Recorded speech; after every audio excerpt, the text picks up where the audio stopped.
Welcome back once again, everyone. This is the fourth and final part of our Chapter 5 lecture series, this one entitled Securing Independence. The focus question for this section is, how were American forces able to prevail in the Revolutionary War? The balance of power between Britain and the colonies was heavily skewed in Britain's favor, especially militarily. They had a large, well-trained army. By this time, they had the largest and most powerful navy on the globe and highly experienced military commanders. In contrast, the American Continental Army was inadequately equipped, had problems recruiting soldiers, and the leadership was questionable for the most part at best. However, the Americans did have local militias and a tradition of militias at the local level. And the experience of the 7 Years' War and the fact that they were fighting on their own soil for a cause that inspired devotion did somewhat help mitigate that skewed balance. The British also made a string of serious mistakes in their prosecution of the war. They completely misjudged the support for independence. They thought that there were way more loyalists than there actually were, particularly in the southern colonies, as we shall see. And they also seriously downplayed the capability of American citizen soldiers, especially in opposition to the more professional soldiers that made up the British Army. The first years of the war were extremely problematic for the American colonists. General George Washington, who had been placed in command of the Continental Army by Continental Congress, suffered numerous defeats in the first years of the war. However, the British never managed to inflict a decisive defeat on the Continental Army. And essentially, Washington resigned himself to playing this cat-and-mouse game with the British, where as long as he could keep the Continental Army together and in the field and prolong the war, then hopefully over time they could wear the British will to fight down and eventually force them to acquiesce to American demands. However, the lack of victory certainly affected American morale to a high degree, forcing Washington to take some pretty daring actions in December of 1776, the infamous crossing of the Delaware River, where Washington and his ragtag collection of Continentals crossed the Delaware River into New Jersey and engaged in a couple of surprise Christmas attacks on the Hessian mercenary soldiers that were part of the British forces stationed at Trenton and Princeton, New Jersey. Now, the British forces did not expect any sort of attack at all. It had long been common practice that there were no sort of engagements or campaigns conducted over the Christmas holidays. So Washington took advantage of that. And as a matter of fact, most of the soldiers on the British side that the Continentals came in contact with were stark raving drunk and in no shape to fight back. Needless to say, Washington was able to secure victories in both Trenton and Princeton, which greatly boosted American morale for the continuation of the war. Another important victory was the Battle of Saratoga in October of 1777, where the American forces forced the British to surrender, thanks mostly to the actions of Benedict Arnold. Yes, that same Benedict Arnold who would go on later to betray the American cause and join up with the British. Now, this victory at the Battle of Saratoga was a further morale boost, and it was one of the few decisive victories on the American part against the British. And this victory was key because it convinced the French to join the American cause. And soon after the French joined, the Spanish also joined in on the American side, essentially strengthening the American forces and also making this a more global conflict. By 1778, due to the British inability to pin down Washington's army in that northern theater, the British decided to shift the focus on the war to the southern colonies, where the British very quickly occupied the key port cities of Savannah and Charleston. The British thought there was way more loyalist sentiment in the South than there was in the North, particularly Massachusetts, which was the powder keg of this entire conflict. Now, there was some significant loyalist sentiment in the southern colonies, however, not nearly as much as the British anticipated or hoped for. Really, the conflict in the South descended into irregular or guerrilla-style warfare, where you had colonial militias consistently hounding the British at every twist and turn. A civil war essentially broke out in the Carolinas and Georgia between patriot and loyalist militia forces. The British also hurt their cause substantially by engaging in acts of brutality against the civilian population, particularly by one of their commanders named Banastre Tarleton, who became quickly a devil in the eyes of many of the colonists in the region.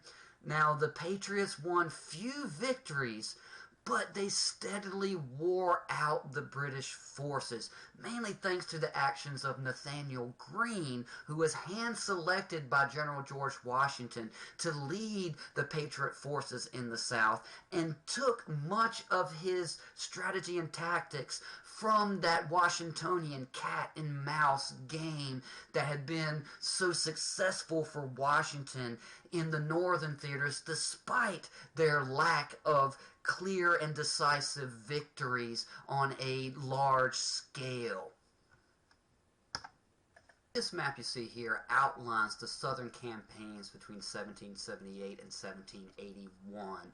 Now, the first phase of the Southern campaigns from 1778 and 1780 saw most of the conflict occur down in South Carolina, with only one significant American victory, that at Kings Mountain on October 7th of 1780.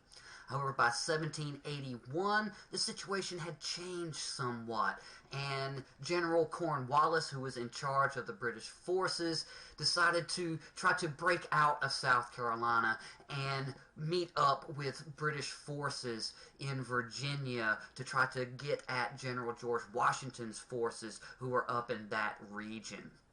The American forces were able to secure another pretty significant victory at the Battle of Cowpens in January of 1781, and then Nathaniel Greene essentially chased Cornwallis through North Carolina, where they met at the Battle of Guilford Courthouse. Now, Guilford Courthouse was a victory for the British forces. However, it was somewhat of a Pyrrhic victory.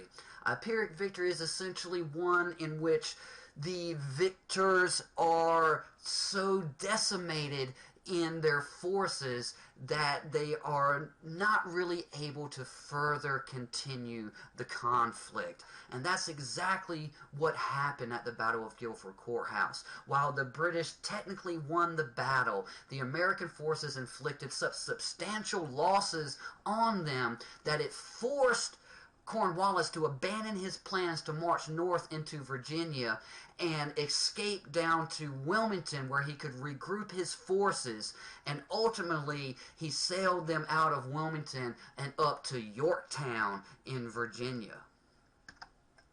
As in most of the other conflicts that we've examined thus far in this lecture series, the American Revolution split the Native American population between pro-British and pro-Patriot factions. Between 1777 and 1779, Joseph Brant, who is this gentleman you see right here, led Mohawk and other Iroquois troops against frontier settlers in that old Ohio Valley region that was still a hotbed of contention. Some Iroquois, on the other hand, sided with the Americans, signifying that growing split within that powerful Iroquois confederacy itself. The Cherokee, down in the southern regions, sided with the British, and there was fierce fighting in western North Carolina, South Carolina, and Georgia between the Cherokee and Patriot militias in that region. Now, when it was all said and done, the new United States was not very generous to its Indian allies, as we shall see moving forward in this series. As you can probably guess from our discussion of Lord Dunmore's proclamation earlier in this lecture, African Americans certainly joined up with the British against the Patriots in the American Revolution. However, there was a significant number of African Americans who also joined the Patriot cause in the American Revolution. To these African Americans on both sides of the equation, service offered a path to freedom. Or so they were told and many believed. Whether that actually happened was a different story, on the other hand. Many who fought for the British ended up in some form of coerced labor in the British West Indies after the war. Some on both sides did gain their freedom. There was actually a substantial number of African American troops who fought for the British who ended up immigrating up into Canada after the war. On the American side, some African American slaves took their masters' places in militia companies, and as a result, in gratitude, some of those slave owners did end up freeing their slaves at the conclusion of the conflict. Most states actually had integrated companies at this time.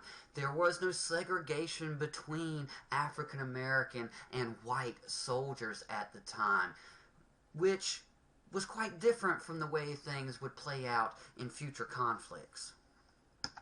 As we previously discussed, after the Battle of Guilford Courthouse and Cornwallis's retreat down to Wilmington, North Carolina, and subsequent movement of his forces up to Yorktown, led to the Battle of Yorktown, which occurred between August and October of 1781. Essentially, Cornwallis made a terrible blunder by moving his forces to Yorktown, and the Continental Army and its French allies were essentially able to corner Cornwallis and surround him at Yorktown. This was particularly made possible by the French Navy, who blockaded the coast of Virginia around Yorktown and prevented the British Navy from reinforcing Cornwallis's troops at that battle. The loss of the Battle of Yorktown and the surrender of Cornwallis to the American forces essentially killed public support for the war in London. And the British essentially decided to cut their losses. The war had become too expensive. It had become so unpopular at home that despite the fact that the British were not really defeated decisively militarily, they essentially gave up the ghost. They acquiesced.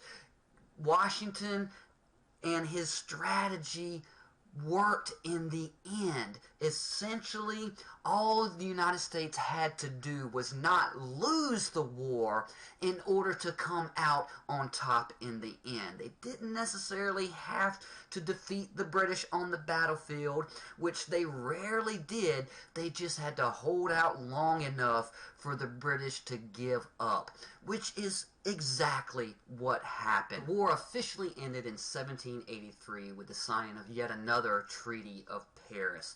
This treaty recognized American independence, and it also gave the young United States control of the entire region between Canada and Florida east of the Mississippi River, essentially doubling the size of the country in one swoop of the pen.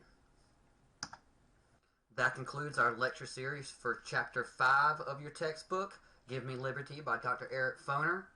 I hope you learned a lot, and as always, study hard, and I'll see you soon.